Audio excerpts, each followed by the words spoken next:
Bonjour Philippe et Gaëtan. Bonjour, Bonjour. bonjour Aurélie. Merci de faire justement cette entrevue puisque justement on a un bel événement qui s'en vient par rapport à ça puisque c'est en lien avec l'écriture de votre livre. La vie repensée qui est justement juste ici. J'ai préparé justement quelques questions pour vous pour comprendre un petit peu plus comment vous aviez créé ce livre, comment vous en étiez venu à cette idée-là. Mais avant, j'aimerais ça justement que vous présentiez. Je vous ai rencontré personnellement à l'ouverture, enfin à la sortie du livre. Donc j'en sais un petit peu, mais j'aimerais ça vous entendre chacun parler un petit peu de votre parcours. De manière générale pour qu'on puisse comprendre un petit peu ce qui vous a emmené à écrire ce livre. OK. Donc, ton Excellent. parcours il a commencé avant, hein? Fait que si tu veux y aller. Ouais, c'est un parcours qui date de près de 50 ans de mon côté. Je suis médecin retraité depuis 2 ans, donc après 46 ans de pratique. D'abord, j'ai été urgentologue, dans la plus grosse hôpital de Montréal pendant plusieurs années. Mais en même temps, il y avait toujours la question en arrière de tout ça, c'était le pourquoi. Pourquoi les gens sont malades? Tu sais, c'est beau dire, OK, on met le pansement, on répare, mais en arrière de ça, est-ce qu'on peut véritablement réparer ou on s'aperçoit qu'à un moment donné, on prescrit un médicament et il faut represcrire le médicament et voilà qu'un deuxième médicament 20 ans plus tard parce que le problème n'est pas réglé. On se ramasse que finalement, en bout de pratique, c'est un peu décevant, je trouve, pour un médecin d'être obligé de devoir constamment ajouter une médication sur une autre médication. Et c'est quand même assez effarant le nombre de médicaments aujourd'hui. Je ne vais pas rentrer dans le détail, mais la quantité de médicaments qu'on prend à partir de 65 ans, 70 ans, c'est énorme. Et que c'est toujours la question du pourquoi. Donc, est-ce qu'il y a moyen d'arriver à la source des problèmes, finalement? Dans ma pratique, ça a été véritablement cet ajout qui pouvait faire la différence. Puis surtout, arriver avec des techniques, des moyens qui sont simples aussi. Donc, pas d'effet secondaire. Donc, une de mes premières pratiques, ça a été de devenir acupuncteur aussi, pour régler les problèmes de mon épouse qui n'en finissait plus. Après ça, c'était aussi mon petit-fils qui avait toujours des otites. Donc, j'ai appris la naturopathie, sûrement autre chose que de la médication. Et de fil en aiguille, ça a continué. Donc, j'ai fait de l'ostéopathie, de la chiropraxie également, hypnothérapie. Mais qu'en somme, j'ai beaucoup de pattes à mon système, si on veut, pour aider les gens. Et pour moi, c'est important d'arriver à reconnaître l'individu. Et finalement, en bout de ligne, je pourrais dire que 80% de la plupart de tous nos problèmes physiques actuellement sont d'origine vraiment au niveau psychologique à la base, parce que tout se passe dans l'infini profond, dans le subconscient des gens aussi. La base ultimement des maladies est là.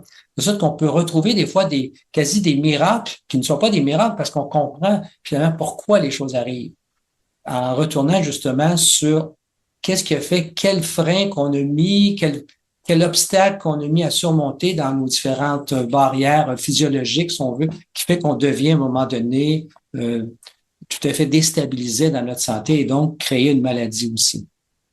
Mais en fait, je trouve ça vraiment intéressant votre discours parce que on s'entend que pour un médecin, c'est vraiment un discours qui va un petit peu à l'encontre de ce qu'on entend, en tout cas de ce que moi j'entends. J'aimerais ça savoir justement comment est-ce que votre approche elle est perçue par le monde, enfin de la médecine, je dirais peut-être, je veux dire traditionnelle, mais en fait, c'est pas traditionnel. Au contraire, c'est justement, je sais pas si on peut l'appeler pharmacologique ou quel nom on lui donne, mais comment est-ce que vous êtes perçu justement avec une approche qui est aussi, je dirais, avant-gardiste par rapport à ce monde-là, même si les gens qui sont très, je veux dire, peut-être je peux dire connectés ou qui font une certaine démarche, je trouve que c'est tout à fait normal et que c'est la suite normale des choses, que justement, quand on règle pas certaines choses intérieures et qui peuvent venir de toutes sortes d'endroits, que ce soit de notre passé, des générations antérieures ou peu importe, font qu'on arrive avec des troubles, mais on s'entend que c'est quand même très loin du discours traditionnel qu'on entend.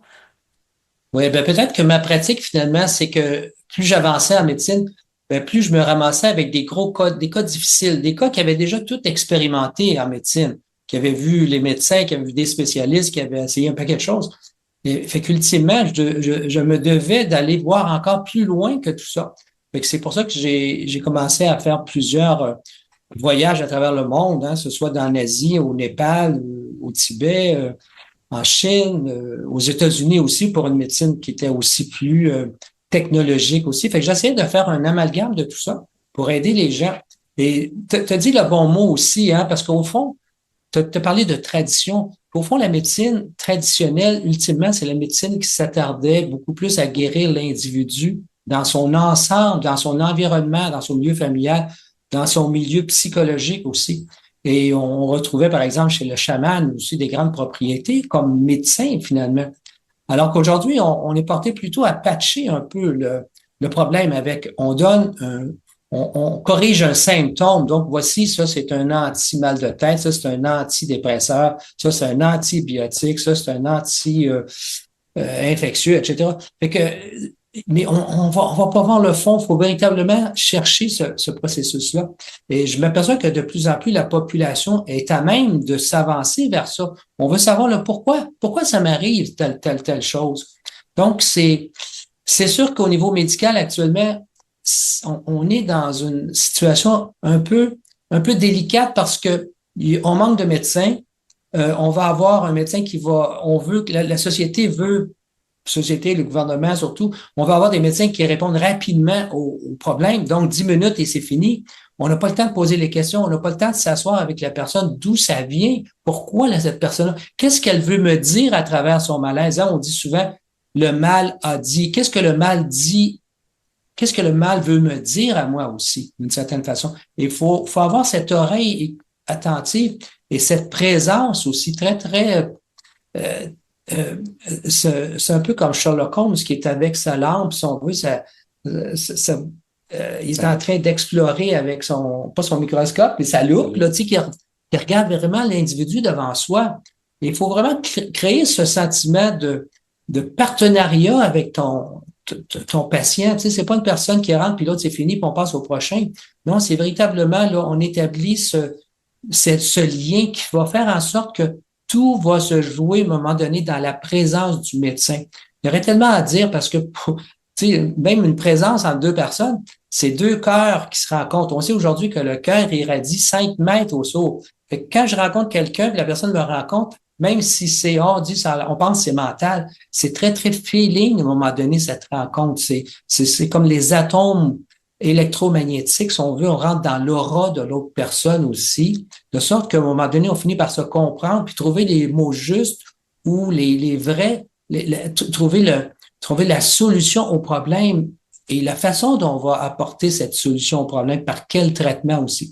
Donc, ça prend cette présence et ça prend du temps aussi pour ça. Donc, aujourd'hui, on a une société un peu trop algorithme, tel symptôme, puis on traite la maladie et on ne traite pas l'individu que telle maladie. Ça fait une grosse différence aussi. Donc, on met toutes les maladies sur le même pied, peu importe que tu t'appelles Pierre Jean-Jacques, Louise, Catherine ou autre, c'est OK, tu as un ulcère d'estomac, c'est la même cause. Non, c'est pas la même cause, mais on va donner toujours la même solution, si on veut, à ça.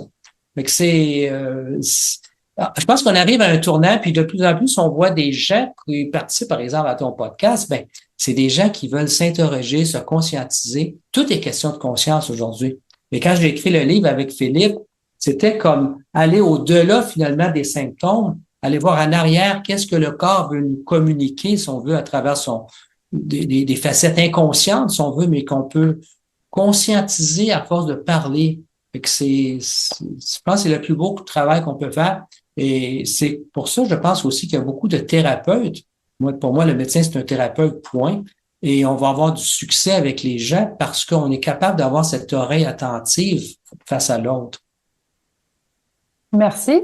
Et puis, c'est sûr qu'il y aurait beaucoup, beaucoup à dire par rapport à ça. Puis je pense qu'on pourrait faire juste une entrevue là-dessus. Oui, ça, c'est le sujet beaucoup de son premier livre. Oui, c'est Santé repensée. Oui, en plus. Ouais.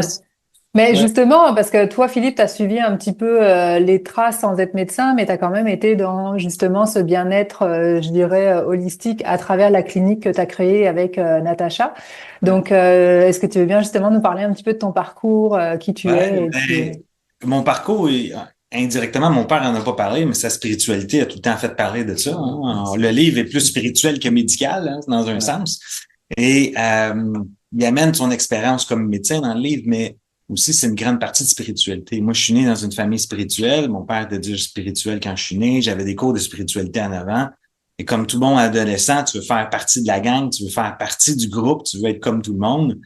Et ben, être comme tout le monde, dans ce temps-là, la spiritualité n'existait pas. Et donc, c'était vers la fin, pas mal de la région catholique qu'on avait au Canada.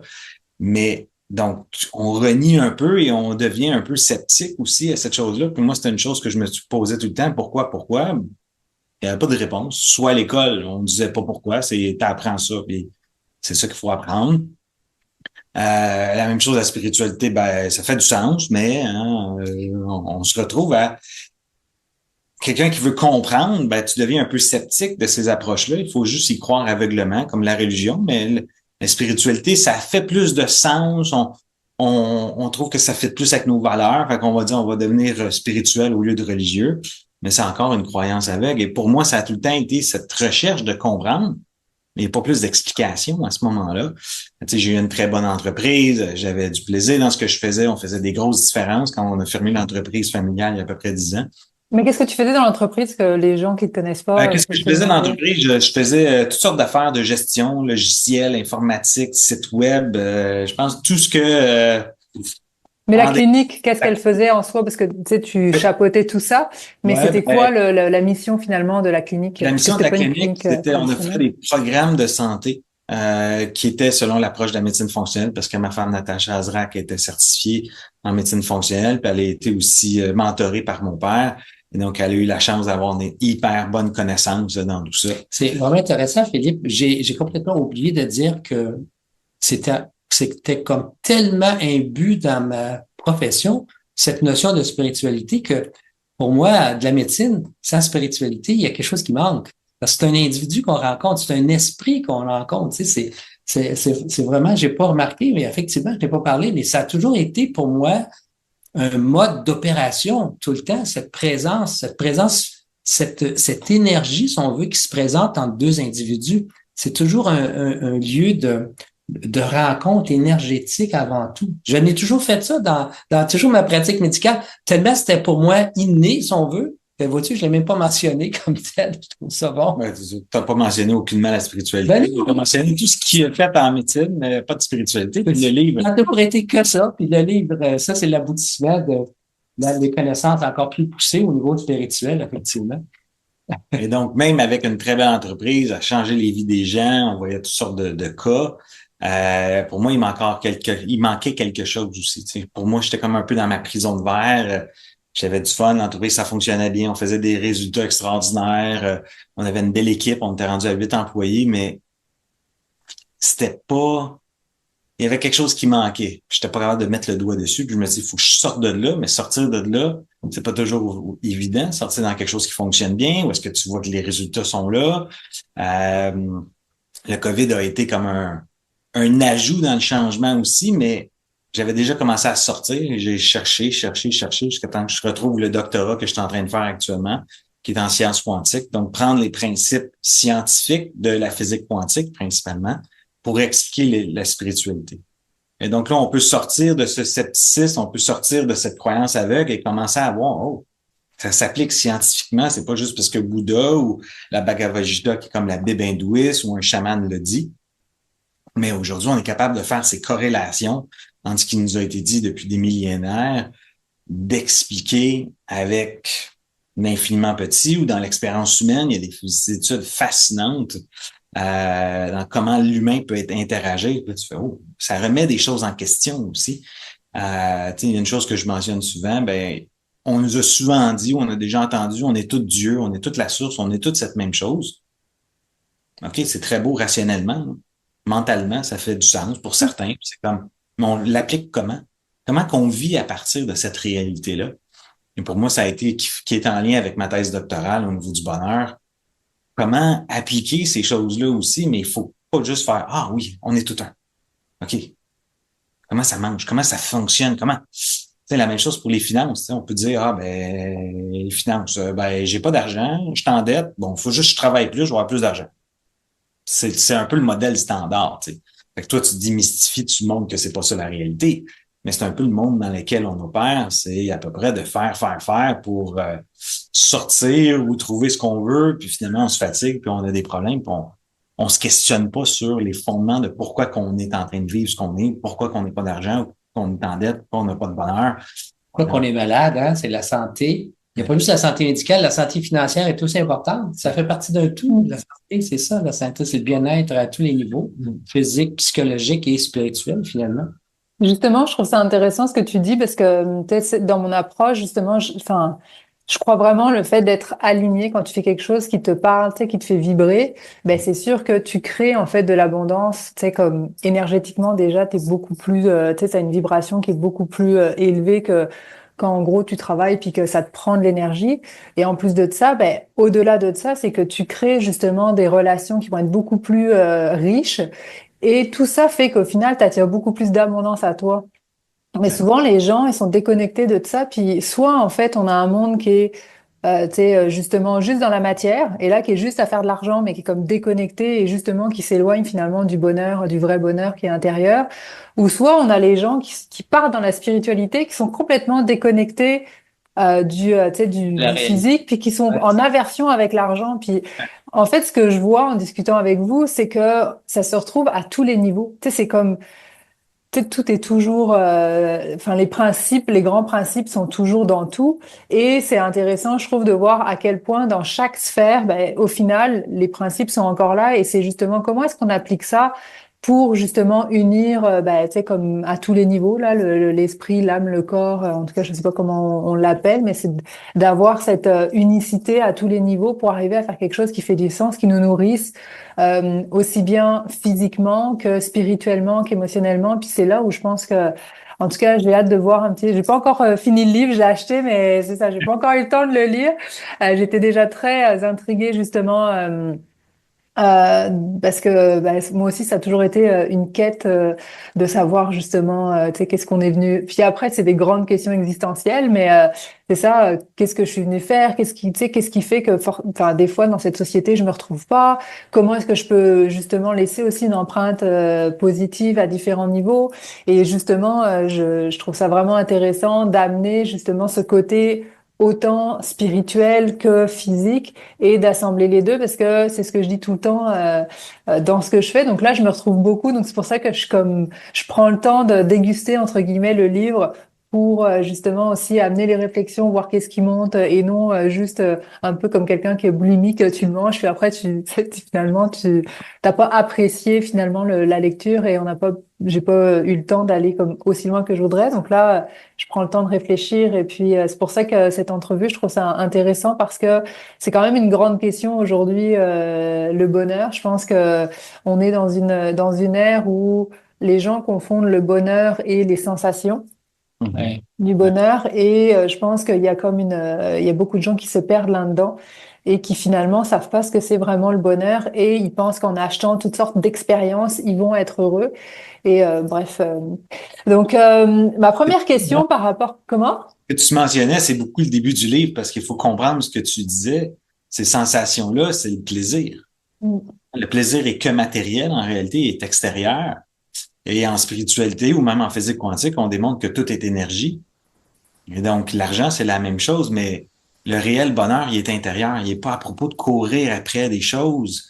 Et souvent, ben, c'est une des raisons pourquoi on va s'endetter aussi, puisqu'on est à la recherche de quelque chose qui est extérieur constamment et on en a toujours besoin. Parce qu'on s'habitue à cette nouvelle expérience, cette nouvelle sensation. On s'habitue et on en veut toujours plus.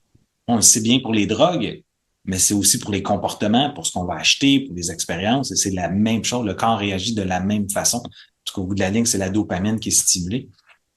Et donc, c'est cette même réalité-là qu'on est tout le temps à cette course. Et c'est le concept hedonique en psychologie. C'est connu. On n'en parle pas vraiment. C'est une des grandes sources de souffrance chez l'être humain. Pour moi, cette course effrénée qui, en anglais, c'est le rat race. On le connaît bien en finance anglophone. Mais on fait la même chose pour tout dans notre vie, en général. Et donc, Mais C'est c'est pour tellement, ça que oui. oui, c'est tellement important que on réalise pas que finalement, à force de tourner dans la roue pour accumuler, pour en avoir plus, que finalement, on s'en crée encore plus de problèmes. C'est que c'est comme, tu sais, le rat qui court après sa queue, il finit plus, là. Il l'attrape pas, mais il continue, puis il continue, puis il continue. Puis il devient très malheureux en bout de la ligne. Alors qu'au départ, il faisait tout ça pour avoir un peu plus de mieux-être, de bonheur, de confort, etc. Mais le bonheur est toujours en train, non seulement de le perdre, mais encore plus, il est en train de souffrir davantage en bout de ligne. C'est comme s'il s'éloigne. Au final, c'est comme C'est loin au tu final. penses que tu te rapproches de quelque chose, mais tant que tu comprends pas la source et finalement le fonctionnement, ben, au final, tu penses t'en rapprocher, mais tu t'éloignes parce que, bah, justement, une fois que tu as vécu une expérience, si tu restes accroché à la sensation, bah, pour la reproduire, ça te prend toujours plus. Puis c'est là où on arrive dans des excès. Et au niveau des finances, bah, c'est sûr que, tu sais, quand on est, tu sais, on parle beaucoup de, puis ça vient aussi beaucoup de Christian Junot, mais ce côté de sécurité à l'extérieur. Donc, je pense qu'en accumulant 100 000, 200 000, 1 million, 1,5 million, 2 millions, je vais me sentir en sécurité, quand dans le fond, c'est une illusion parce que la sécurité, elle vient de l'intérieur. Donc, tant qu'on fait pas ce cheminement pour justement aller voir qu'est-ce qui fait que je me sens insécure, qu'est-ce qui fait que j'ai pas confiance en moi et qui finalement crée toute cette insécurité qui fait que je vais me rattraper sur l'extérieur parce qu'on est quand même dans un monde justement où on nous fait à croire que en ayant une plus belle maison, en ayant une plus grosse voiture, en faisant plus de voyages, en faisant plus d'expériences, en ayant toujours plus, ben finalement, on va être plus comblé quand la réalité, c'est justement de prendre conscience que tout est déjà là et que plus on se rapproche de soi, de qui on est finalement et de qu'est-ce qui nous fait vraiment du bien, ben, au final, c'est pas matériel. Oui, il y a un certain, on s'entend qu'il faut avoir un certain confort, il y a un minimum, là. Et je veux dire, après un certain, tu sais, une fois que la base, elle est là, tu sais, même si c'est une plus grande maison, là, tu sais, je veux dire, tu vas pas être plus heureux, là, si ta relation de couple ou avec tes enfants, elle est mauvaise, t'as beau avoir une maison 2 fois plus grande, tu vas pas te sentir 2 fois plus rempli, là. C'est comme, au contraire, ça va. Puis c'est ça en plus, c'est que là, après, ça crée de la pression. En fait, c'est ça, c'est qu'il y a de plus en plus de pression parce que là, on est dans une roue où, ben, justement, il faut plus travailler, il faut être plus rentable, donc c'est plus de profit, plus d'heures au travail. Puis enfin, tout notre monde, il est comme ça. Puis là, on se perd là-dedans. Et là, c'est là où justement, vu qu'on se perd, ben là, on va vers tu sais, l'antidépresseur, on se demande pourquoi on va pas bien, mais on veut pas réduire son train de vie. En tout cas, il y a comme tout ça qui se passe au niveau de la société. Puis là, mais c'est en revenant vraiment à, OK, mais à la base, pourquoi est-ce que j'ai fait ça? Qu'est-ce que j'ai essayé de prouver? Qu'est-ce que j'ai essayé d'aller chercher qui va faire que je pense qu'on va réussir à se libérer de ça. Donc moi, c'est ça. Donc je pense qu'on a parlé un petit peu de qu'est-ce qui vous avait amené à écrire ce livre finalement. Je pense que dans l'introduction, on en a abordé. Est-ce qu'il y a quelque chose que vous voudriez rajouter par rapport à ça? Qui vous a emmené à créer ce livre? Ben, à quelque part, indirectement, les deux, c'est un peu la même chose. C'est en voyant qu'aujourd'hui, puis ça, c'est le paradoxe du progrès, on ne le nommait pas comme ça, mais je suis tombé dessus en faisant de la recherche. Mais tu sais, on voit que la société aujourd'hui est de plus en plus malade et de moins en moins heureuse. Mais c'est pour ça que c'est le paradoxe. En même temps, on a le plus grand niveau de confort qu'on n'a jamais eu en tant qu'être humain. On a accès à tout, on a de l'information comme jamais, on a toutes les connaissances. Fait qu'il y a quelque chose qu'il faut repenser. C'est pour ça que la vie repensée, c'est à propos de dire, hey, on s'en va peut-être pas dans la bonne direction actuellement. Pourquoi? Il faut revoir pourquoi qu'on est en train d'avoir, je pourrais dire, ces grandes pandémies de malheur et de maladies. Et donc, on est là-dedans actuellement et c'est juste en croissance encore. Et c'est comme, il faut redéfinir qui on est comme être humain, puis il faut questionner c'est quoi notre vie, c'est quoi notre but, pourquoi qu'on est ici. C'est des questions que quand tu mentionnais tantôt un peu existentielles. Il faut se poser ces questions-là aujourd'hui parce que on les a toutes les techniques pour le bonheur, pour la santé. On a toute l'information inimaginable. C'est pour ça qu'on n'a pas fait un livre sur les 1001 recettes du bonheur parce que on les a déjà toutes. On peut toutes les trouver sur Internet. Qu'est-ce qui fait qu'on ne l'a pas encore aujourd'hui? Ouais. Et donc, Fait, ça a été le grand questionnement, tu sais, c'est pas pour vous faire exactement. Donc, fait que c'est pour ça, c'est pour vraiment changer notre paradigme et non essayer de trouver l'autre outil qu'on a tout, on peut toutes les trouver sur Internet aujourd'hui, c'est tout accessible. Mais de remettre les choses en question, des perspectives, c'est pas aussi simple de trouver cette information-là. Tu sais. c'est un livre. C'est un livre qu'on peut qualifier de révolutionnaire en ce sens que ça a été écrit par père-fils. Déjà, c'était pas évident. Mais justement, on va en venir à ça. Des générations de différence. Mais en même temps, c'est un livre révolutionnaire au sens où on vit une période de révolution actuellement. C'est commencé dans le sens qu'il y a quand même un grand chaos planétaire actuellement. Et ce livre tombe justement à point parce que s'il y avait un moment dans la vie auquel on s'attendait pas, c'est qu'on ait autant de souffrance, si on veut. Moi, je vois qu'il y a de plus en plus de maladies, plus en plus de maladies. Fait que pour un médecin qui voit ça, il dit, oui, il y a quelque chose qui va pas. On est avancé médicalement parlant, mais on est bien plus malade longtemps, on est bien plus malade plus jeune. On finit par s'en sortir parce que on a toujours des patchs ici et là, mais en bout de ligne, il reste que la plupart de nos maladies, toutes nos maladies sont beaucoup plus omniprésentes que jamais. C'est incroyable, ça. Il y a quelque chose qui ne va pas. Donc, il y en a une société actuellement qui ne regarde pas au bon endroit. Et nous, à travers ce livre, c'est justement, voici à l'endroit où on devrait regarder, commencer par l'intérieur de soi. On a parlé de sécurité. La sécurité financière, elle vient souvent, c'était la sécurité intérieure. Si tu vis de façon sécure à l'intérieur, tu vas voir qu'à l'extérieur, ça va se répandre aussi. La même chose pour le bonheur, la même chose pour la santé. Donc, c'est un livre qui, à mon avis, devrait faire vraiment parler beaucoup de lui pour qu'on retire quelque chose, mais aussi que d'une autre façon, la société aussi parte gagnante avec ça, avec ces nouveaux principes. Ils sont simples, à un moment donné. Philippe a parlé de, on veut toujours faire, puis on pense que, mais au fond, c'est d'abord être avant tout. On fait un coup qu'on sait qui on est, comment on fonctionne, où sont les solutions on peut, si on veut, où on la conscience, c'est développer la conscience dans tout ça. Parce que la science le dit bien aujourd'hui, 95% de nos comportements, de nos agissements, de nos croyances sont inconscientes. Mais c'est fou. On a juste 5% qui pouvons conscientiser. Mais comment augmenter ce 5%-là ou avoir ce 5%-là de façon beaucoup plus régulière dans notre vie, justement par la conscience? C'est un livre qui parle justement de conscience. Quelqu'un qui est conscient, c'est quelqu'un qui est heureux aussi. Ça va vraiment de pair. Puis il y a toujours, je trouve, un paradoxe. Enfin, la vie, en tout cas sur Terre, est un paradoxe selon moi. Mais parce que je pense, en tout cas, parce que je me suis longtemps posé la question, puis j'en suis arrivée à cette réponse-là, c'est que j'ai l'impression que pour pouvoir justement avoir cette conscience et à quelque part et faire cette transformation de revenir à l'essentiel, ben, faut passer par la souffrance. Puis c'est justement en ayant une maladie, en ayant des fois la perte d'un être cher, en fait en ayant vraiment une grande souffrance, que finalement on revient à l'essentiel, on arrête de se perdre dans le superficiel pour revenir à qu'est-ce qui est vraiment important et faire une démarche qui nous emmène justement c'est ça, à faire des prises de conscience, à faire des changements dans nos vies. Et c'est là où je trouve qu'il y a vraiment un paradoxe parce que pour arriver à justement cette prise de conscience, j'en suis venue enfin, en tout cas du haut de mes 42 ans, à me dire que c'est comme si il faut d'abord passer par la souffrance et une fois qu'on a eu accès à la souffrance, à ce moment-là, il y a une conscience qui se développe et qui fait qu'apprendre à la sagesse, de pas être obligé d'aller dans des endroits aussi souffrants et que justement quand on voit des choses qui commencent à être déséquilibrées ou on voit que c'est disharmonieux, eh bien d'avoir justement la conscience de mettre de l'attention dessus pour arriver à libérer ce qu'il y a plutôt que de faire en sorte que ça se contracte, ça se contracte, ça se contracte, ça se contracte tellement qu'à un moment donné, ça n'a pas le choix que d'exploser. Donc Gaëtan, je sais pas, Gaëtan et Philippe, parce que je me dis Gaëtan un peu plus, donc je me demandais par rapport à toute son expérience, si on pouvait, est-ce qu'on peut vraiment acquérir la sagesse sans avoir l'expérience?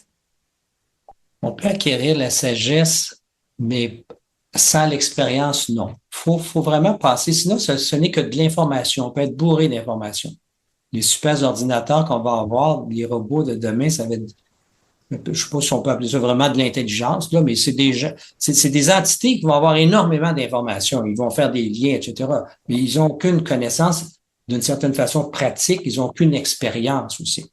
Et tu mentionnes qu'effectivement, et malheureusement, l'être humain, pour avancer, pour évoluer, a besoin de souffrir. A besoin, mais il n'y a pas nécessairement besoin. Il souffre parce qu'il n'est pas conscient de ce qu'il fait. Le jour où tu deviens de plus en plus conscient, tu vas voir que la souffrance finit, tu évites ces pièges-là. Il y a un beau film qui s'appelait Le jour de la marmotte. Là, ça fait longtemps que c'est passé avec Monsieur Murray.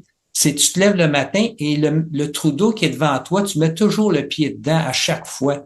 Et ça prend comme après des mois, il réalise qu'il met toujours le pied dedans. Là, il vient de comprendre qu'il peut passer par-dessus. Mais ça a été souffrant pendant des années, des années. Pourquoi? Pourquoi avoir des vies et des vies dans la même souffrance?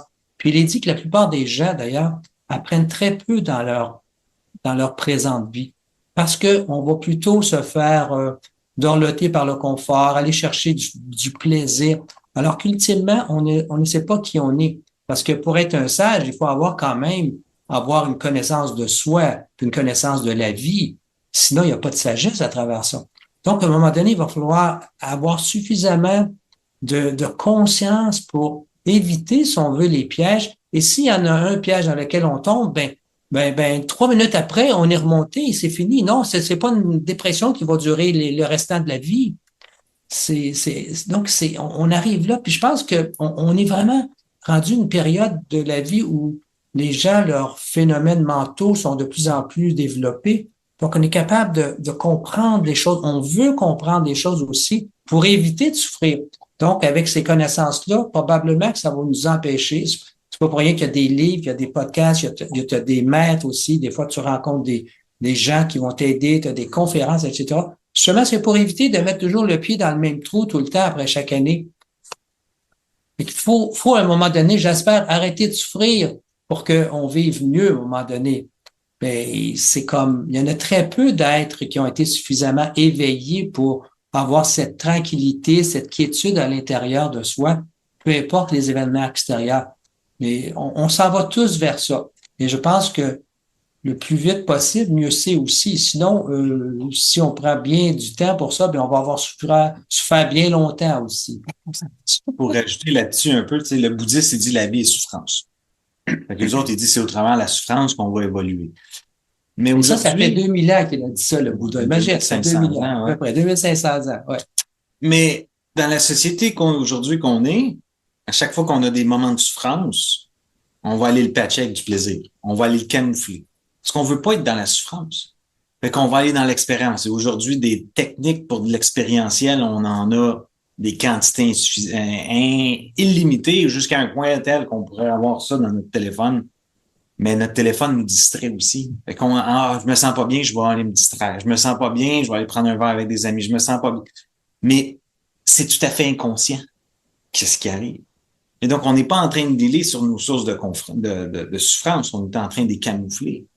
Et donc, ça devient un peu difficile à se dire, je vais évoluer. Mais c'est là qu'on va frapper un gros mur. Ça peut être une dépression, ça va être une grosse maladie, ça va être une faillite, ça va être quelque chose d'assez gros que là, à un moment donné, tu n'auras pas le choix quasiment de te remettre en doute. La femme le vivait beaucoup dans le temps. Hein? Elle avait une grande remise en question, parce que normalement, c'était la femme au foyer, s'occupait du mari, s'occupait des enfants. Et là, quand les enfants quittaient la maison, là, je fais quoi? Là, elle se retrouvait, puis elle s'est définie toute sa vie comme mère à la maison. Et là, les enfants sont à l'école, fait que là, je sais plus, je suis qui? Là, elle se pose ces questions-là parce qu'il y a plus rien. Elle n'a pas nécessairement vécu une souffrance, ça prend pas nécessairement une souffrance pour changer, mais on n'est tellement pas à l'écoute de ce qui se passe que malheureusement, on doit tout quasiment passer par là pour la souffrance. Et l'expérience est nécessaire, oui, majoritairement, parce qu'on se pose pas de questions. C'est ça. T'sais, on a toute l'information aujourd'hui. C'est comme par exemple, on parlait du livre. On peut lire le livre. Ah, que c'était bon. J'ai tellement aimé ça. Je l'ai dévoré. Hein? Tu disais boulimique tantôt. Je l'ai dévoré. Et qu'est-ce qui arrive après un examen à l'école? On leur vomit tout, on s'en rappelle plus. Un petit peu ça. On est boulimique d'informations. Puis après ça, on l'oublie tout parce qu'on fait juste la manger le plus vite possible. Là, on est dit, j'ai lu 50 livres cette année. Hey, je suis bon. C'est la surconsommation partout, hein. Ouais. Mais je me suis jamais posé de questions. Moi, j'ai pris un chapitre, là, puis là, j'étais comme, oh, wow, ça me parle. Hey, qu'est-ce que ça veut dire? C'est drôle, hein, parce que Bob Proctor, je sais pas si tu connais peut-être Bob Proctor, c'est un des plus grands dans le développement personnel, hein, qui a un peu parti ça. Son oui était dans les. Et lui, il disait, je peux passer une semaine à lire un paragraphe. Les gens, une semaine à lire un paragraphe. Ça n'a pas de sens. Mais il étudiait le paragraphe. Puis il se posait des questions. Il disait, hey, ça s'applique comment dans ma vie? Qu'est-ce que ça veut dire? Fait qu'on se fait pas ça. On préfère souffrir. On préfère avoir des expériences. Mais un livre comme ça peut transformer, mais c'est comment tu vas le lire. Est-ce que tu veux le vivre expérimentalement? Parce que tu peux le vivre en termes d'expérience sans être dans l'expérience physique de quelque chose aussi. Ouais. Mais souvent, un peu comme les traumas. Les traumas, on voit ça négativement. Parce qu'il y a une transformation radicale, c'est souvent négativement. Mais un trauma, c'est quoi? C'est quelque chose qui t'arrive dans un instant qui te transforme. Autant négativement que positivement, en réalité. Fait que tu vas avoir lu quelque chose, là, que tu t'es posé une question, puis là, tu as eu un moment d'éclat, un élément d'illumination, un aha moment, un insight. Et puis ça a changé quelque chose dans un instant. Fait que c'est comme un événement traumatique qui a fait, oh, la vie est ça, finalement. Et c'est ce qu'il faut se poser. On est tellement dans le vite. Là, on est dans le fast-food, fast-tout. Là, tout est rendu fast. Là. Et là, on cherche le fast-food de la spiritualité. C'est quoi le quick fix? C'est quoi le qui est rapide? Il n'y en a pas. Il faut prendre du temps. Il faut s'asseoir, même si tout peut arriver dans un instant. C'est ce que le quantique dit. Mais il faut comme ralentir, revenir sur le moment. Hein? Le pouvoir du moment présent, d'être gâteaudé, ben, c'est ça en réalité. C'est d'être dans le moment, pas en train de penser à la 10 millions de techniques pour sortir financièrement de mon problème que je me suis créé. Non, OK, prends, relax, reviens à toi. Qu'est-ce qui se passe? Qu'est-ce que tu ressens? Bon, je ressens rien. Bon, on va continuer. Mais tu sais, c'est ça, on s'arrête pas à voir qu'est-ce qu'on ressent.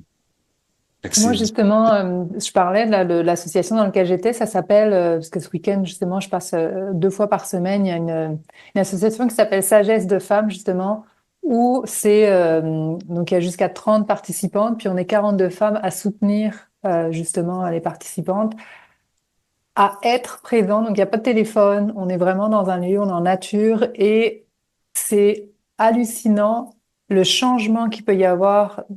Enfin, quand on voit les femmes arriver le jeudi soir et quand on les voit repartir le dimanche soir, il y a une métamorphose qui s'est faite parce que justement, d'entendre d'autres femmes qui parlent de leur expérience, de la souffrance qu'elles vivent, que ça peut être de la solitude, ça peut être toutes sortes de choses.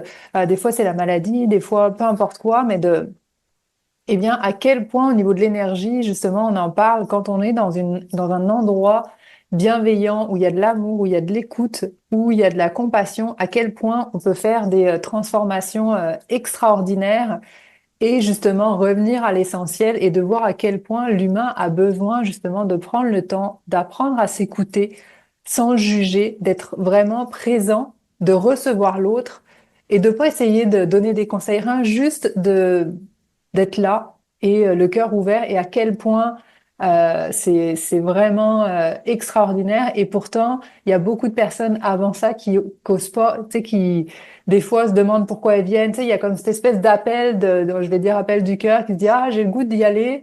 En même temps, tu sais, je suis comme pas sûre. Puis là, il y a tout l'autre ego qui se dit, ouais, mais là, pourquoi j'y vais? Oh, j'ai pas besoin de ça. J'ai déjà fait toutes sortes de choses. Puis il y a des gens de tout âge, là, aussi bien qui ont 20 ans que des gens qui ont 70, des fois plus. Et de voir les différents parcours. Et c'est là où on voit que l'âge n'a pas d'importance. Parce que la souffrance, quand elle est là, qu'on en ait 20 ou qu'on en ait 70. Le travail, enfin, c'est ça, cette conscience de soi, c'est ce qui amène justement à prendre soin de ces parties que des fois on a laissées, qu'on a camouflées, puis qu'on a comme compressées parce qu'on voulait pas voir, puis à travers l'alcool, des drogues, puis jusqu'au moment où finalement il n'y a plus rien qui fait effet, puis donc ça revient justement à ça c'est ça, de prendre le temps de se poser des questions et puis de prendre le temps de ressentir aussi qu'est-ce qui est là. Parce que, tu sais, puis on le voit à travers justement la méditation, ou en tout cas moi j'ai fait Vipassana, où il le dit justement de se rappeler déjà que tout est passager, donc tout change, et que la souffrance que je vis présentement, ça se peut que dans 5 minutes elle ait disparu, ou dans 6 mois ou dans un an, mais que c'est que passager, puis plus justement, en tout cas, j'imagine que vous avez vécu l'expérience là, mais plus on laisse ce qui est être, plus c'est comme si ça se libère par lui-même. Parce que justement, moi, je dis toujours, c'est comme un enfant qui veut de l'attention. Tu sais, qui est en train de discuter avec quelqu'un, puis t'as un enfant qui vient, puis qui veut te montrer quelque chose, tu lui dis, non, attends, je suis en conversation. Puis, tu sais, là, d'un seul coup, il crée encore plus fort jusqu'à ce moment-là, tu te dis, qu'est-ce qu'il y a? Puis là, il veut juste te montrer un dessin, puis il repart. Ben, moi, je trouve que ce qu'on vit, c'est un peu ça, c'est de prendre le temps de regarder qu'est-ce qui est présent Puis une fois qu'on lui donne de l'attention, ben, c'est comme si par magie, tu sais, ça passe. Euh, Ouais. Mais c'est intéressant, tu sais, Vipassana, quand je suis allé avec Vipassana, je suis allé moi aussi, puis il y a du monde qui me dit, ah, tu t'en vas en prison. Tu m'en vas en prison. C'est comme t'as rien à faire, t'as pas de distraction, t'es pas diverti, fait que t'es en prison dans une façon, tu sais. Mais les gens sont prisonniers de la réalité, hein, de faire quelque chose, faut tout le temps qu'il y ait quelque chose qui les stimule. Et donc, si t'as pas cette liberté de faire ce que tu veux quand tu veux, comme l'être humain, même s'il est souffrant là-dedans, ben, tu t'en vas en prison. Fait qu'il y a quand même un beau paradoxe dans cette réalité-là, parce que tu t'en vas te libérer, mais tu t'en vas te recueillir dans un sens. Fait que c'est un peu comme ça que les choses sont vues dans notre réalité aujourd'hui. On est dans la cage dorée de nos conforts, de nos croyances. Le jour où on ouvre la porte vers quelque chose de vaste, les gens ont l'impression d'être en prison parce qu'ils viennent de quitter leur prison finalement, tu sais, mais ils ont l'impression qu'à l'extérieur où tout pourrait être possible, c'est une prison, alors qu'ils voient pas au fond, la prison, ils sont constamment dedans. Depuis qu'ils sont toutes jeunes, qu'ils se sont fait leur propre prison finalement. Ils on regarde les animaux dans un zoo, ils sont logés, sont nourris, ils ont rien à faire. Tu sais, la vie est comme simple, quelque part. Tu sais. Fait que leur danger est au minimum. Ils sont traités tout de suite s'il y a quelque chose. Tu sais. Et donc, mais ils font une expérience d'émotions négatives très élevée. Les animaux qui sont dans la nature, eux autres, la vie va très bien. Il y a le risque de survie qui est élevé, parce qu'il faut qu'ils s'assurent de manger, il faut qu'il y ait des prédateurs qui peuvent les chasser et les tuer aussi. Mais ils font pas d'expérience d'émotions négatives. Puis si on prend l'homme, lui, de son côté, il fait un très élevé en émotions négatives. Fait qu'une des questions qu'on pose, on parle de cette étude-là dans le livre, puis c'est pensez-vous que l'humain est en captivité, il est dans un zoo ou il est en liberté? Et donc, pourquoi que l'humain, lui, ferait beaucoup d'expériences négatives comme l'animal dans le zoo? Et même les dauphins font des dépressions parce qu'ils sont dans leur enclos, sont pris, mais on leur donne tout, on les nourrit, la vie est simple, est plus simple que jamais. Un plus grand niveau de confort, quelque part, il n'y a jamais d'inconfort, indirectement, mais ils sont dans une grande souffrance. Fait qu'est-ce que l'humain est vraiment dans cette souffrance-là, dans sa prison de verre, un peu comme dans un zoo qu'on s'est nous-mêmes créé. Et donc, c'est des choses à réfléchir et c'est à se poser de questions. Comme moi, j'habite au Mexique, les gens me disent, ah, t'es chanceux de vivre au Mexique. OK. Mais c'était un choix que j'ai fait. J'ai géré ma vie pour que ça se rende possible. Et donc, la plupart des gens, ah, mais non, c'est pas possible parce que si, parce que ça. Ah, est-ce que tu es prête à laisser ces choses-là pour créer la vie que tu veux? Puis souvent, la réponse, elle est non, tu sais. Mais ça reste un choix. Mais le choix est pas toujours facile, mais le choix est toujours possible. Et Le donc, c'est là. conditionnement est tellement fort. Souvent, Philippe, il apportait l'exemple, par exemple, de la Bastille. Lorsqu'il y a eu la Révolution, les gens qui étaient prisonniers à la Bastille, ils ont ouvert les portes et les gens étaient apeurés de pouvoir sortir parce qu'ils n'ont jamais connu comment manger, etc. Tout était apporté. Ils étaient dans leur prison, puis arrivent dans la grande liberté extérieure, refaire face à tout ça qui est devant eux. Ils se sentaient vraiment insécures. Ils préfèrent rester dans la Bastille. Ils préféraient rester dans leur prison, dans la Bastille.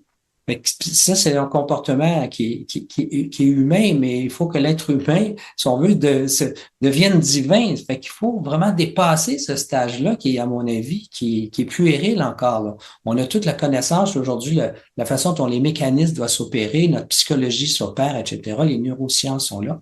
Et ce livre est beaucoup à propos de ça. Comment libérer à l'intérieur de vous, voir ces possibilités qui sont là. Et pourquoi elles sont pas là? Pourquoi elles sont pas là? Votre façon de penser, etc. Et tous les trucs qu'on peut faire par rapport à cette façon d'être pour enfin pouvoir avoir ce qu'on mérite tous un jour, à mon avis, c'est le bonheur. Parce qu'ultimement, si on regarde les grandes traditions spirituelles, au bout de la ligne, là, c'est la conscience et le bonheur qui sont la même chose. On veut avoir des gens qui sont de plus en plus conscients, des gens en paix avec eux-mêmes, des gens en paix avec ce qui se passe autour, même s'il y a un bouleversement, un bombardement. Comment trouver la paix, tu sais? Le fameux film La vie est belle aussi, hein? La vie est toujours belle d'une certaine façon. C'est vraiment notre intériorité qu'il faut développer, voir exactement comment on fonctionne, qui je suis, qu'est-ce que je fais, comment est-ce que je devrais voir la vie, c'est quoi la vie elle-même finalement, qu'est-ce que je fais ici? C'est des questions existentielles, mais si on les pose pas, on est toujours en dehors de la trappe puisque ultimement, c'est nous, ça. on dirait qu'on est prêt à faire tout le grand questionnement, comment aller sur Mars, mais on n'est pas capable de rentrer à l'intérieur de soi. Tu sais, c'est le plus grand voyage que certains disent, c'est de faire le voyage à l'intérieur de soi, finalement. Plus long voyage aussi. Puis des fois, peut-être le plus difficile parce qu'on doit changer tellement de croyances, de comportements erronés, mais qu'on a toujours pensé que c'était comme ça. Puis la société n'est pas là non plus pour nous aider parce que en général, on nous met des balises, on nous montre à l'école, c'est comme ça, c'est comme ça, c'est comme ça. Fait que le petit être créatif, des fois, plein d'imagination, peut pas se manifester parce qu'on met des balises. On met ça, on est porté à mettre des boîtes beaucoup pour avoir une uniformité des gens aussi.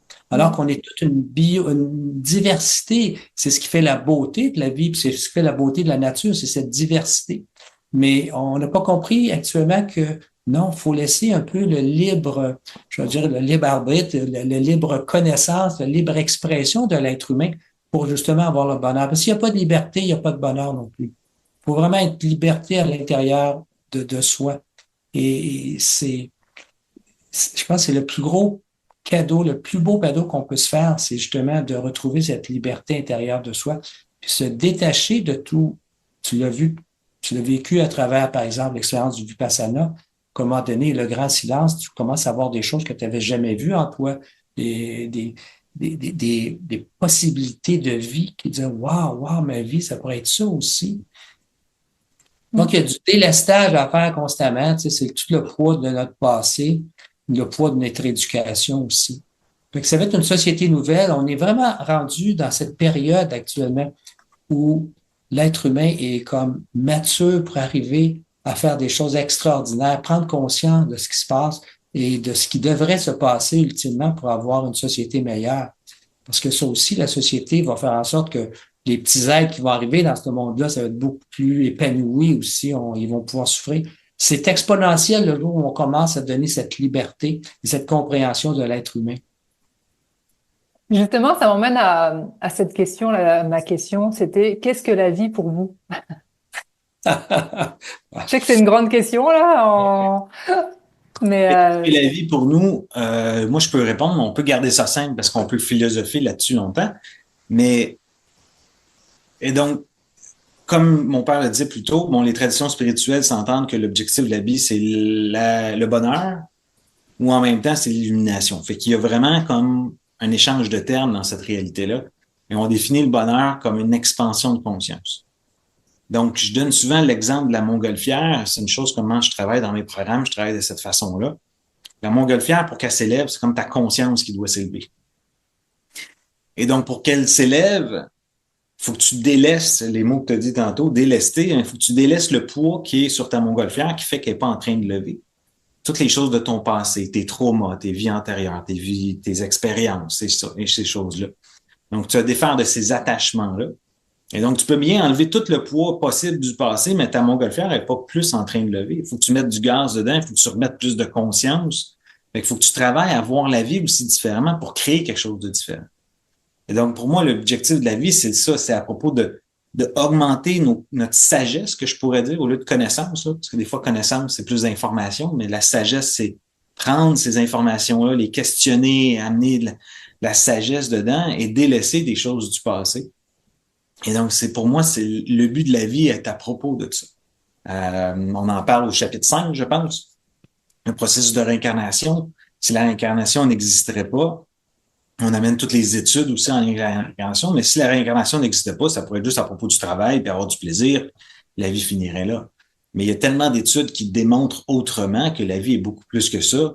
Et donc là, il faut se poser davantage, bon, est-ce que j'investis ce que je fais aujourd'hui pour mes vies futures et ainsi de suite, et dans un sens, les vies futures des autres, parce que je suis en contact avec eux, je leur crée du malheur constamment, ben, on est tout interreliés à quelque part.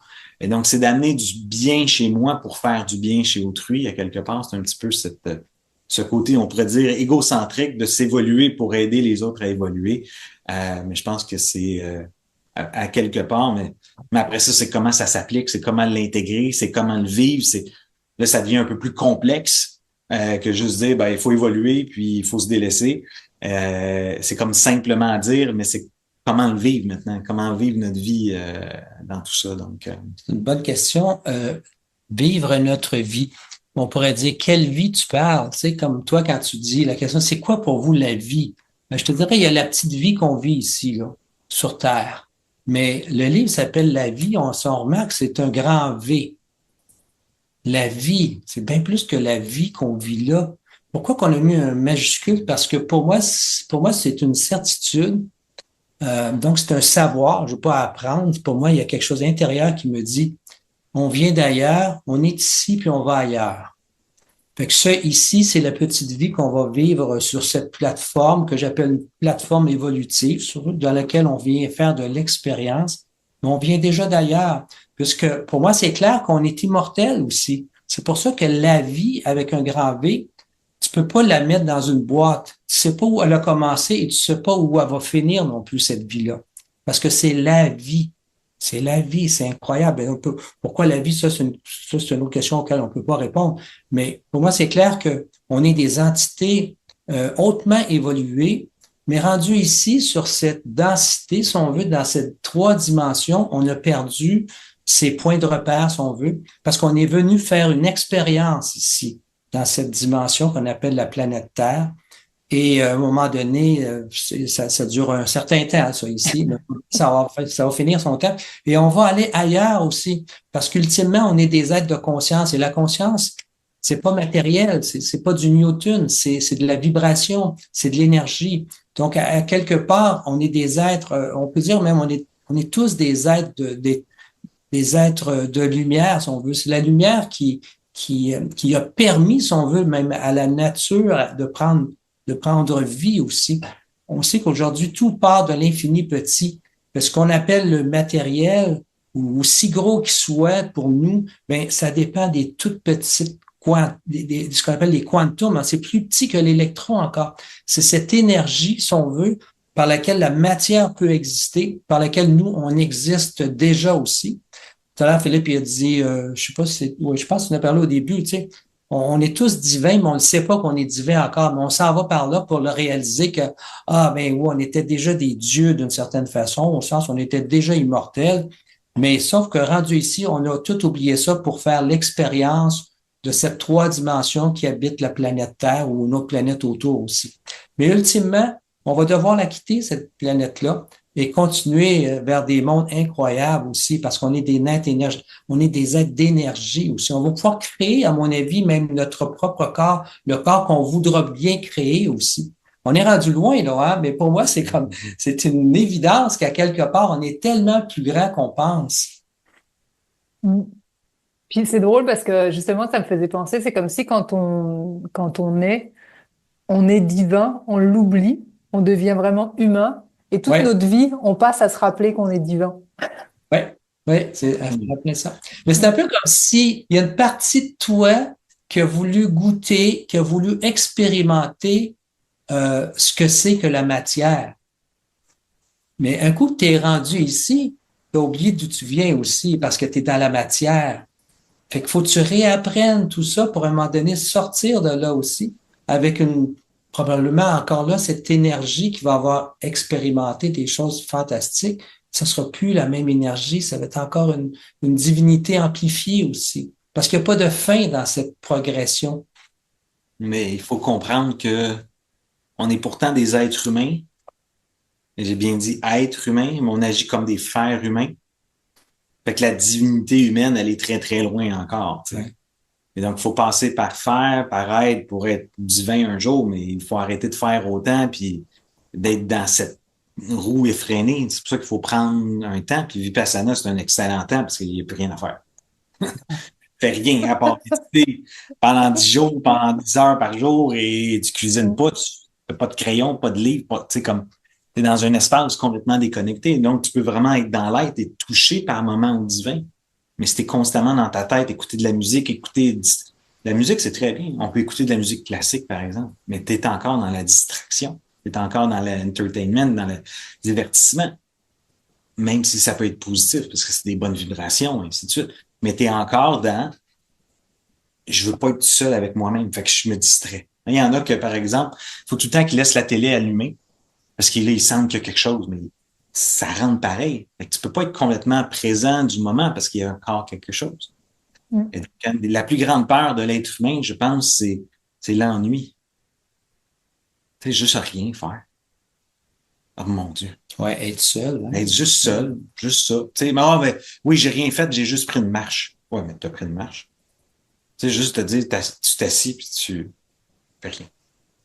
Ah non, mais là, attends, faut que j'ai mes courriels, c'est comme, on tombe tout de suite dans un mode, il y a quelque chose à faire. Puis aujourd'hui, l'ennui, il n'existe pas parce qu'on a un téléphone 24 heures, là.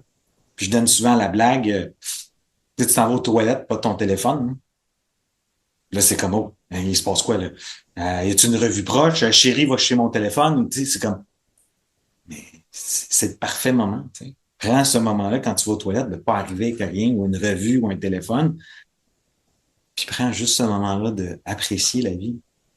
C'est On le ça, prend pas, tu sais. c'est se déconnecter avec tout l'environnement pour se reconnecter, mais intérieurement, pas se reconnecter avec d'autres choses qui vont nous remplir. Parce que ce qu'on a besoin, c'est l'intérieur, c'est la connexion interne qu'on a besoin. À partir de là, quand tu es connecté à toi-même, là, il n'y a plus rien finalement qui va t'embêter dans la vie. Tu vas passer à travers n'importe quelle épreuve, on va appeler ça des expériences. Ce ne sera pas nécessairement de la souffrance, ça va être une expérience, point. Mm. Mais je trouve que quand on a déjà fait, quand on a justement fait cette goûter à cette connaissance de soi, ben ça paraît, enfin moi je veux dire, ça me paraît évident que d'être. Moi des fois je suis en manque de moi-même dans le sens où j'ai besoin de, pas de façon égocentrique, mais j'ai juste besoin justement de d'être avec moi. Puis parce que justement j'ai comme, enfin il y a comme un. Donc je dis toujours, c'est comme si tu veux passer du temps à connaître quelqu'un, ben faut que tu passes du temps avec. Justement, bravo. Et donc, tu sais, il y a que en passant du temps avec toi-même que tu vas apprendre à te connaître. Puis après ça, bah, tu vas pouvoir voir justement les choses que tu aimes, les choses que tu aimes moins, les choses que tu as envie de faire évoluer, les choses que tu as envie de changer. Mais tu changes pas pour quelqu'un d'autre, tu changes pour toi par rapport à qu'est-ce que toi, tu as envie d'expérimenter, d'être. Et c'est là où il y a toute la magie. Enfin, c'est juste extraordinaire. Je sais pas comment les gens font pour ne pas... Enfin, moi, ça me paraît inconcevable, mais... Mais c'est concevable parce que c'est épeurant apprendre à se connaître. C'est très épeurant. Les études démontrent que on préfère rester dans une zone de confort et souffrir Oui. que d'aller dans l'inconnu. Et donc, d'aller à l'intérieur, tu vas peut-être faire voir des parties de toi-même, hein. Il y en a qui vont dire que c'est des parts d'ombre. Hein. Le noir est une grande souffrance pour l'être humain. Il a très grande peur par rapport à ça, parce qu'on ne sait pas ce qui va arriver. Et donc, c'est cette partie-là que si je vais à l'intérieur, qu'est-ce qui va sortir? Je ne sais pas. Je préfère rester à l'extérieur puis rester dans le plaisir, puis on sait à quoi s'attendre. Mais ça reste, par exemple, on va aller dans faire des manèges. On ne sait pas ce qui va arriver, mais on sait qu'on va aller chercher quelque chose. Donc, on sait le résultat final. Fait qu'on va aller chercher des émotions fortes. Mais là, si je m'en vais à l'intérieur, j'ai aucune idée de ce qui va ressortir. En fait, Fait c'est que l'ego aussi, je pense, au départ. Tu sais, c'est ça, c'est la peur de voir des parties de soi qu'on n'aime pas, même si justement, quand on évite de regarder des parties de soi qu'on n'aime pas, elles sont plus présentes parce que on n'en est pas conscient. Donc, c'est comme si, il y a comme c'est comme si t'es la marionnette de toi-même parce que, justement, tu regardes pas ce que t'aimes pas, et ce qui fait que ben, ça prend plus de... Tu sais, c'est comme si, c'est ça, il y a comme un... Je vais pas dire un envoûtement, parce que c'est avec soi-même, mais c'est comme si on n'a plus contrôle sur soi, justement, c'est cette partie d'ombre qui veut tellement être vue et qu'on repousse tellement que finalement, il y a comme cette bataille intérieure qui fait qu'à un moment donné, on devient justement ce qu'on veut pas être. En fait, ce qu'on repousse le plus, c'est ça qu'on devient parce que justement, on prend pas le temps de regarder ben, d'où est-ce que ça vient, qu'est-ce que ça goûte. Puis c'est là où on en revient encore au cycle de bah, la maladie, de tout ce que ça va générer en arrière comme comportement intérieur, extérieur, qui fait que on rentre dans une sphère où finalement on s'aime de moins en moins parce que justement ça prend de plus en plus de soi, de place. Et c'est là où finalement on s'éloigne de plus en plus jusqu'à un moment donné, parce que pour moi, la connaissance de soi, c'est l'amour de soi, c'est d'apprendre justement à voir toutes ces parties que j'aime moins, mais que j'apprivoise pour justement ne plus choisir. Tu sais, on dit, enfin, je pense que c'est en médecine autochtone, là, qu'on parle des deux loups, le loup blanc et le noir, lequel tu vas nourrir. Mais il faut déjà que tu vois les deux qui sont là, puis, tu sais, mais c'est sûr qu'au départ, il y a comme, En fait, moi, ce que j'ai trouvé, parce que justement, je me rappelais dans mes débuts de développement personnel, c'était extrêmement souffrant de Oui. voir justement ces parties d'ombre et de moi en fait que je voyais pas et je me souviens dans les débuts de voir des gens justement qui avaient fait un gros travail sur eux et j'avais l'impression qu'ils me connaissaient plus que moi-même je me connaissais. Et c'est là où je me disais, ok, mais je comprends pas comment, tu sais, comment ils peuvent me connaître plus que moi alors qu'ils sont pas dans moi. Là, je me disais, mais ils ont des pouvoirs magiques ou ils voient, là, ils lisent à travers mes pensées et il y avait cette peur de me dire, oh, mais qu'est-ce qu'ils vont voir, oh, qu'est-ce qu'ils vont penser, qu'est-ce que, tu sais, c'est comme, de tellement à l'extérieur, de tellement avoir la peur de qu'est-ce qu'ils vont penser s'ils lisent dans mes pensées, qu'est-ce qu'ils vont trouver, qu'est-ce qu'ils vont penser de moi, jusqu'à ce qu'en fait, je réalise qu'ils n'ont pas de pouvoir magique. C'est juste que quand on se connaît soi, bah, c'est sûr qu'on connaît l'humain en général, et c'est là où on voit des choses que même la personne ne voit pas, mais vu qu'on est de l'extérieur, et puis c'est là où je trouve qu'il y a comme ce côté qui a l'air magique, mais en fait, c'est juste de la connaissance de soi. Ouais. Mais tu sais, ça va au point que, tu sais, on a tout un ami en commun, par exemple, il s'appelle Jean. Mais on sait tous comment Jean, personnalité, il agit quand il arrive X, Y, Z, parce qu'on le connaît bien. Mais lui, il se voit pas comme ça. Mais tout le monde peut le voir. Ah oui, lui, il est comme ça, il réagit comme ça. Mais nous, on se voit pas. Mais on veut pas se voir non plus. Et donc, souvent, nos amis, c'est les meilleures personnes, mais là, c'est, ah ben non, je sais pas ça. On tombe sur une défensive aussi. Et donc, là, on tombe davantage en réaction aussi. Mais c'est facile, là. On est tous pas mal pareil. On réagit tout le temps pareil. Parce que, tu sais, c'est le mode observateur en physique quantique. C'est lui qui crée la réalité. C'est la personne qui observe. Mais c'est qui observe? C'est à 95% du temps inconscient. Fait que t'as pas la réalité que tu veux. Toi, tu penses que t'es pas comme ça, mais tout le monde le voit comme ça. C'est ton inconscient qui agit, mais l'inconscient est là pour te faire survivre. Il est pas pour là te faire évoluer. Quand il y a un trauma, quand tu as un accident d'auto, par exemple, tu veux pas reconduire l'auto, ben c'est tout à fait inconscient, tu as des grandes peurs parce que tu as peur de revivre ça. C'est une façon de te protéger. L'accident d'auto, c'est un exemple, mais c'est la même chose pour nos comportements. Par exemple, c'est un exemple que je parle dans le livre. J'ai eu 2 copines qui ont triché avec un de mes amis. Et donc là, je faisais plus confiance aux femmes. Mais je souffre au travers de tout ça. Mais je veux pas le voir. Fait que tu sais pas pourquoi, mais là, tu trouves jamais la femme, ça fonctionne jamais, puis, mais c'est toi qui es en train de te protéger à quelque part, mais il y a une très grande souffrance, parce que tu sais que ça arrivera pas. Fait qu'on est tout le temps en train de créer ce qui va arriver, donc on est tout le temps en train de planifier le futur pour prédire que, OK, je vais être sûr de plus souffrir. Mais c'est une grande souffrance, beaucoup plus. Et donc, il faut se dire que, OK, quand je vais sauter les 2 pieds dans le vide, c'est là que je vais commencer à évoluer. C'est là que le bonheur va arriver. Mais comment effrayant que c'est. On veut juste pas y aller. On voit tellement à quel point toutes ces choses-là sont interreliées énergétiquement aussi. On a donné l'exemple, comme tu parlais, les gens te connaissaient plus que toi-même. Puis Philippe en a parlé aussi. Ça, Jean, on le connaît, Jean, il est comme ça, il est comme ça. Puis l'autre, ah oui, Jean, on le connaît, il est comme ça. Ben, faut penser, même, ça va tellement loin. OK, Jean ne se connaît pas, mais Jean ne changera pas probablement aussi parce que on devient un frein à son changement. Voici pourquoi. Parce que le jour où tu perçois quelque chose et t'envoies cette énergie de Jean comme ça, tu empêches Jean d'évoluer.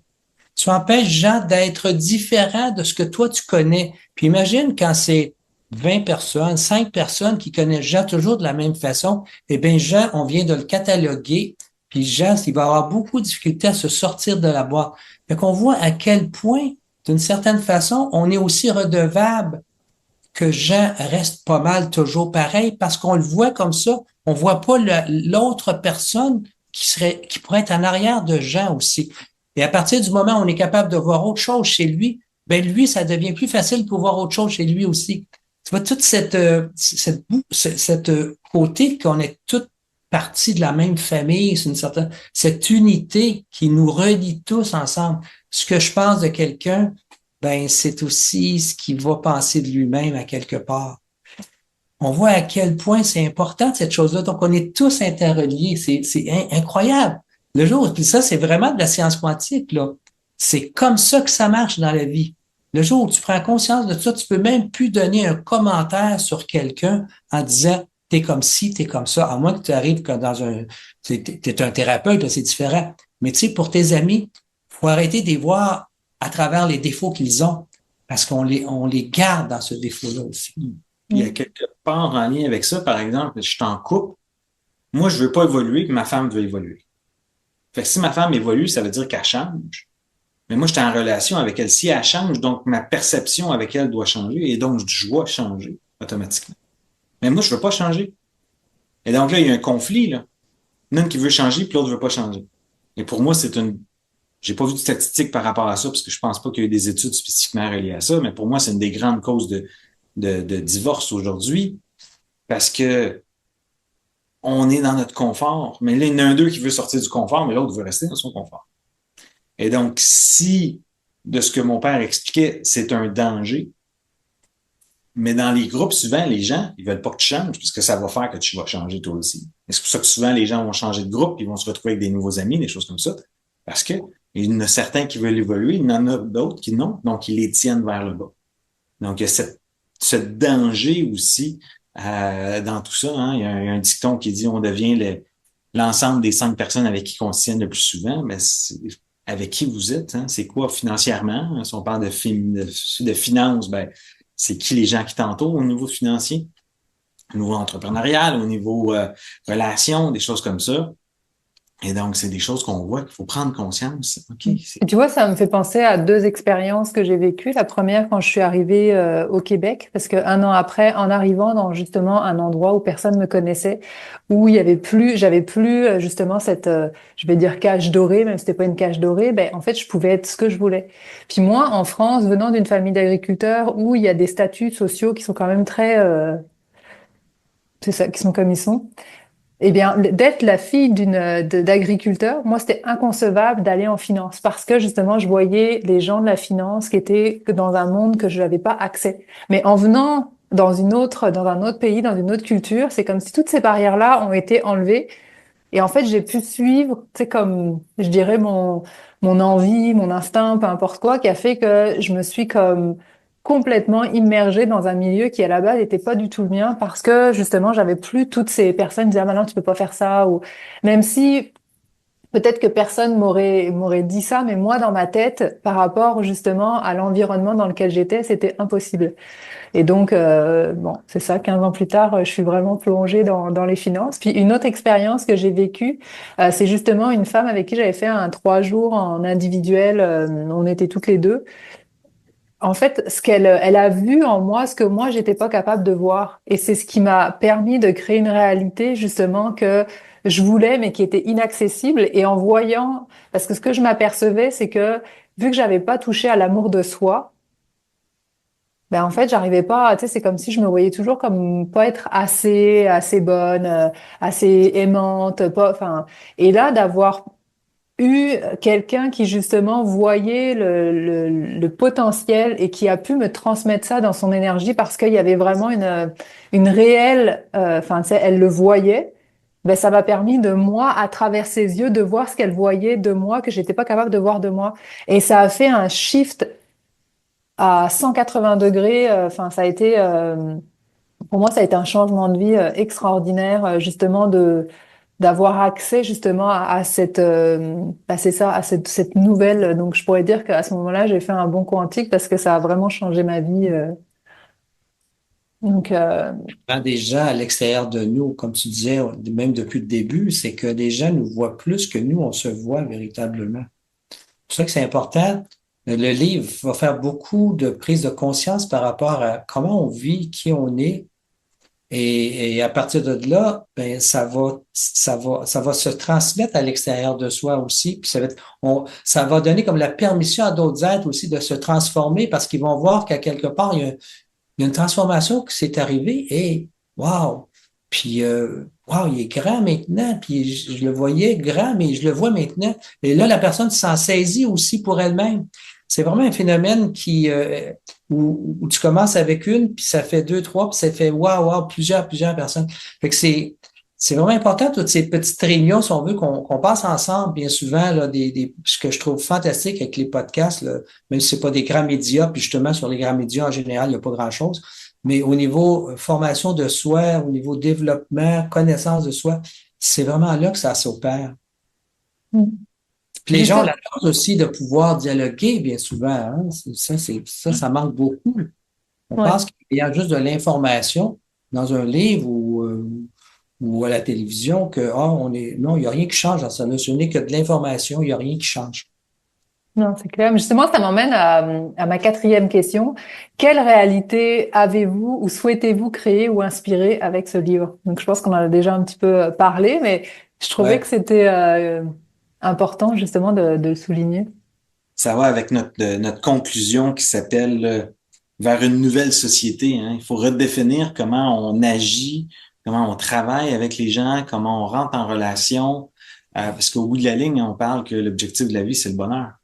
Donc, il faut revoir comment notre vie s'opère, notre société s'opère pour créer quelque chose de beaucoup plus heureux. Donc, se reconnecter avec la nature, se reconnecter avec les gens, avec notre environnement. Et donc, hein, c'est intéressant parce que le mot nature, ça vient de l'étymologie, étymologie natura, natura qui veut dire pouvoir créateur, pouvoir Mm. réparateur. Et donc, il y a quand même quelque chose de dire, c'est quoi? L'humain fait partie de la nature, les animaux font partie de la nature aussi.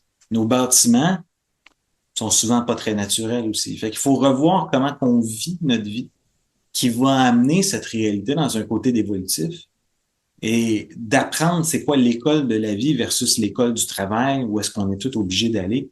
Euh, mais c'est pas la vie, c'est pas à propos du travail.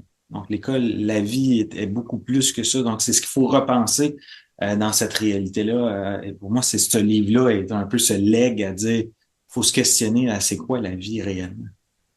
Ça va apporter vraiment on est vraiment dans un renouveau qui va, et cette période chaotique qu'on passe, là, pas avoir la tête dans le sable, là, actuellement, là, ça va pas bien, sa planète, nécessairement, mais il y a possibilité qu'on soit quand même heureux d'une certaine façon dans ça.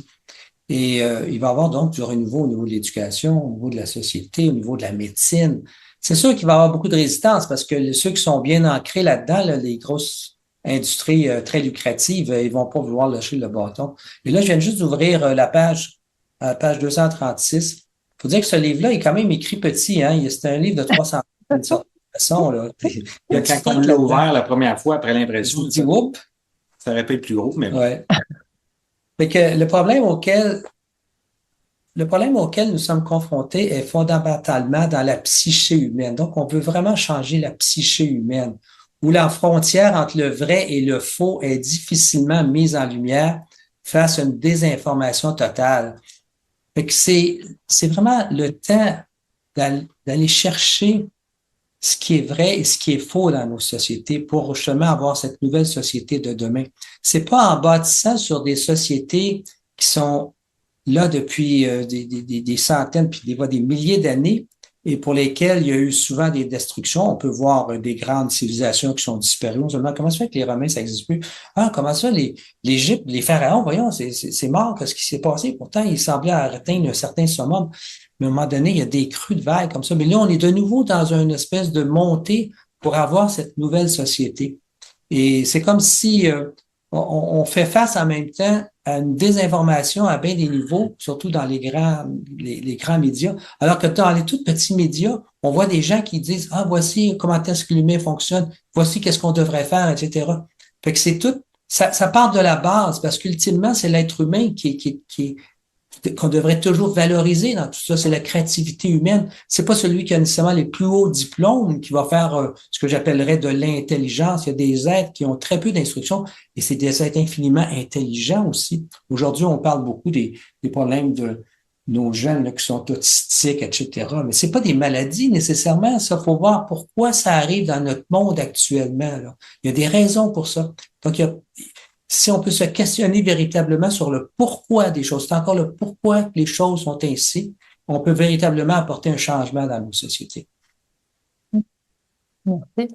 Puis là, je vais aller sur un aspect plus justement père-fils, parce que je voudrais justement parler de l'écriture de ce livre et surtout l'impact que ça a eu sur votre relation avant, pendant, après, parce que on peut croire que ça a été peut-être facile ou difficile, ou donc j'aimerais ça savoir comment ça a été pour vous. Est-ce que il y a des fois où vous avez eu envie d'abandonner ou au contraire ça a été magnifique, puis ça vous a juste je sais pas, j'imagine plus rapproché parce que vous êtes encore là.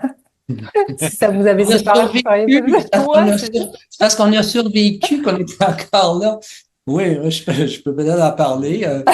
C'est sûr que quand on est plus âgé, c'est peut-être un petit peu plus facile de, à un moment donné, d'être confronté à du différent parce que veux pas, en vieillissant, à un moment donné, s'il y a un certain, peut-être certains durcissements dans ce que tu as appris ça, tu as parlé ça, tu connais ça, fait que t'as des repères. À un moment donné, il fallait les mettre ensemble.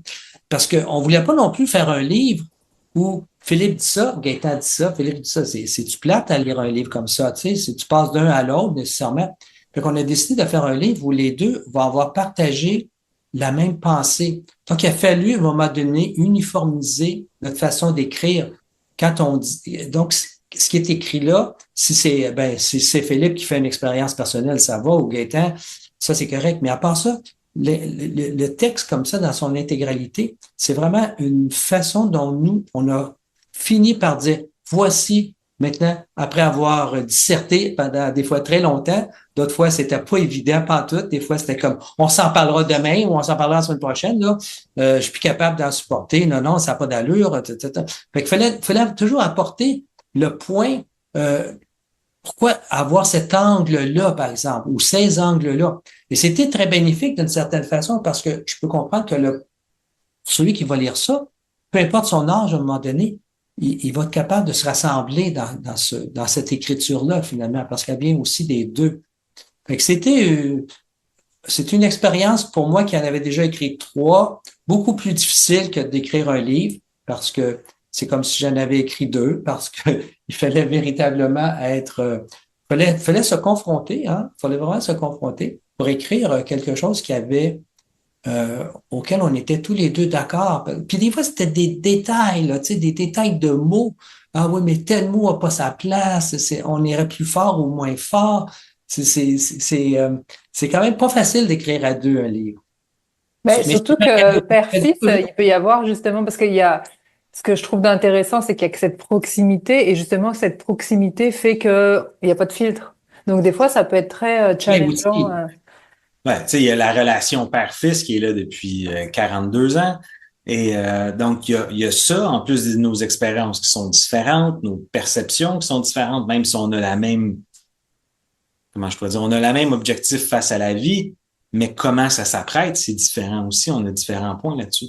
Et donc, on veut pas mélanger le lecteur, parce qu'on lui pourrait parler de sa vision, je parle de ma vision, mais le client, le lecteur, et attends une minute, et donc, ça a été quand même assez intéressant, même à un point tel qu'on s'est dit, on va écrire chacun notre livre. Hein, on s'est rendu là à un certain moment donné. Et donc, par moment, on parlait, hein, c'est au travers de la souffrance qu'on va grandir. Donc, le livre a été ça pour nous aussi en même temps. Nous a remis en question sur différentes perspectives. Et donc, pour nous autres, ça nous a fait grandir, ça nous a rapprochés aussi, ça nous a fait se comprendre davantage au travers de tout ça. Et ça nous a fait comprendre aussi le livre nous a fait comprendre aussi notre point de vue sur la vie en général aussi. On a avancé. Fait que oui, ça a été souffrant, mais au bout de la souffrance, il y a toujours quelque chose de vraiment bien. On a parlé tout à l'heure de la souffrance, à travers la souffrance, que les choses évoluent. Fait que c'est sûr que c'était un livre wow parce que ça a été quand même souffrant par moments, effectivement. Est-ce qu'il y a des périodes où vous êtes vraiment comme arrêté de vous parler, puis pas en chicane, mais vraiment on va chacun dans nos coins, puis Ouais, ben c'était mieux de ce moment-là de dire, OK, ben on va aller penser chacun dans nos coins. Puis on faisait ça à distance principalement, sauf le début, on l'a fait en personne et la fin un peu aussi. Mais sinon, le travail s'est fait en distance parce que j'avais pas proche. Et fait que par moment, c'est comment qu'on va prendre nos distances, on va réfléchir, puis on va revenir.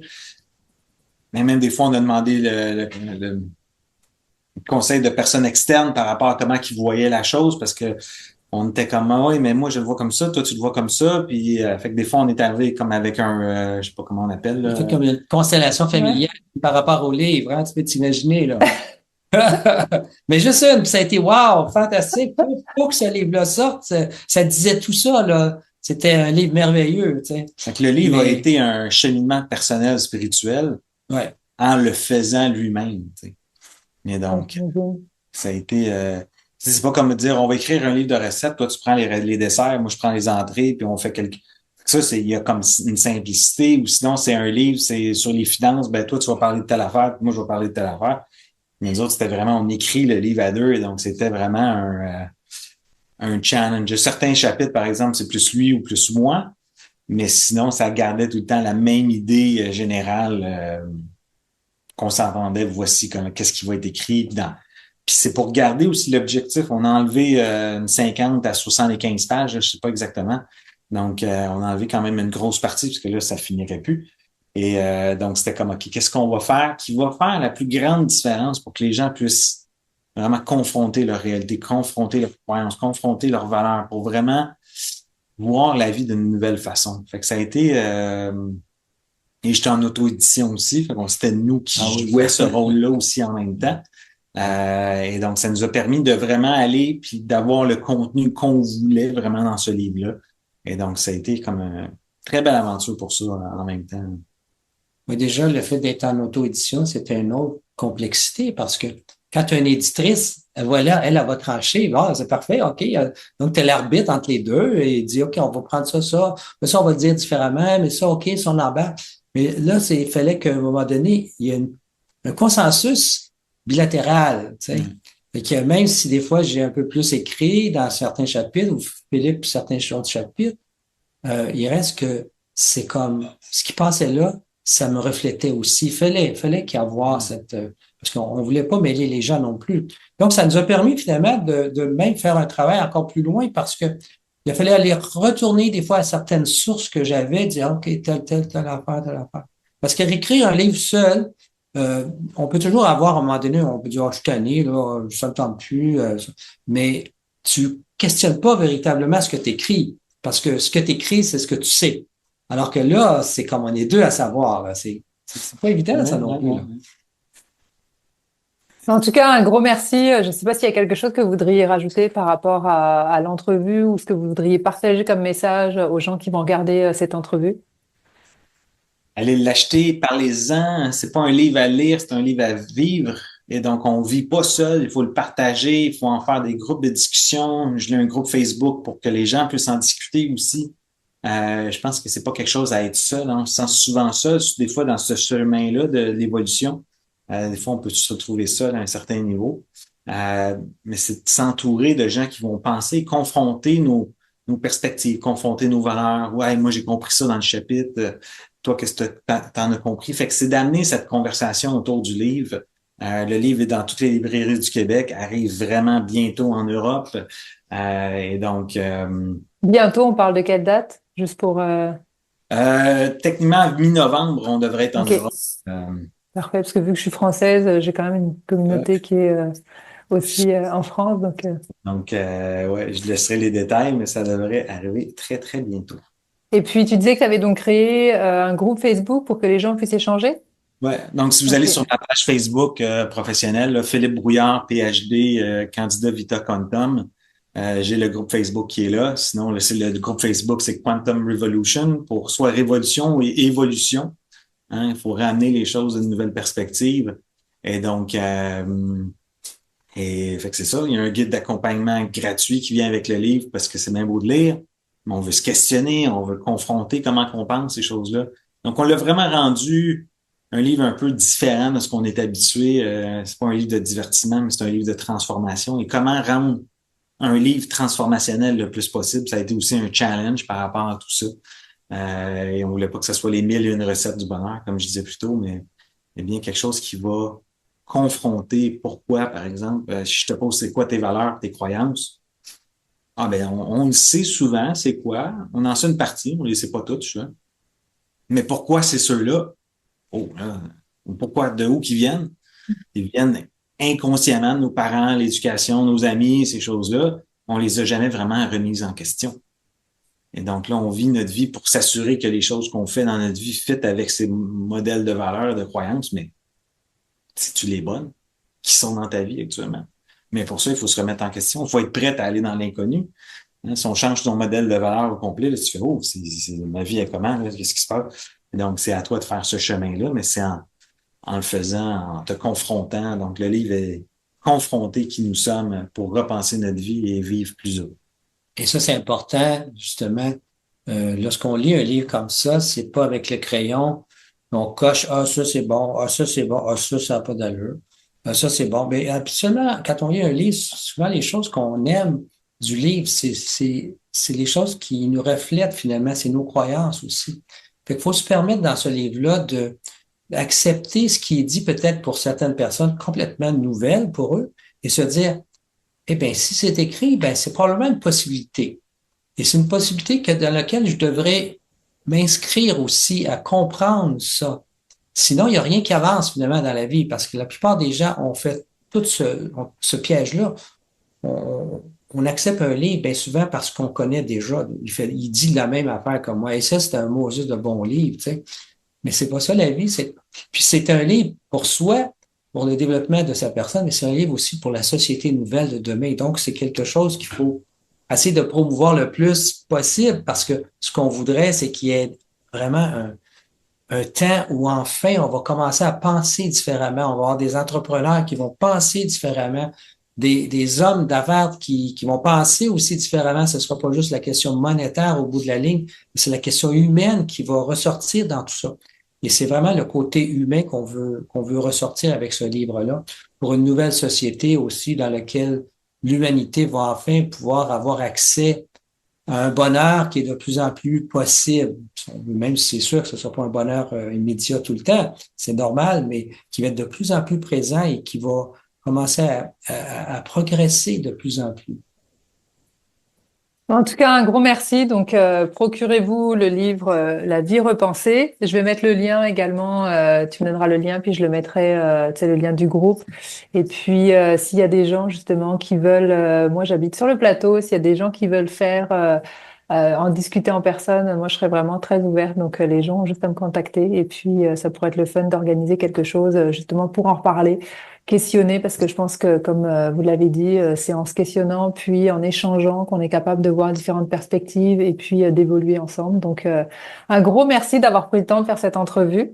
Et puis, Merci. je vous souhaite un bon succès dans le développement justement de cette nouvelle réalité. Et puis, c'est ça. Donc, merci beaucoup. Merci Merci. beaucoup, Bonne Aurélie. journée. Merci à tout le monde. Bonne lecture.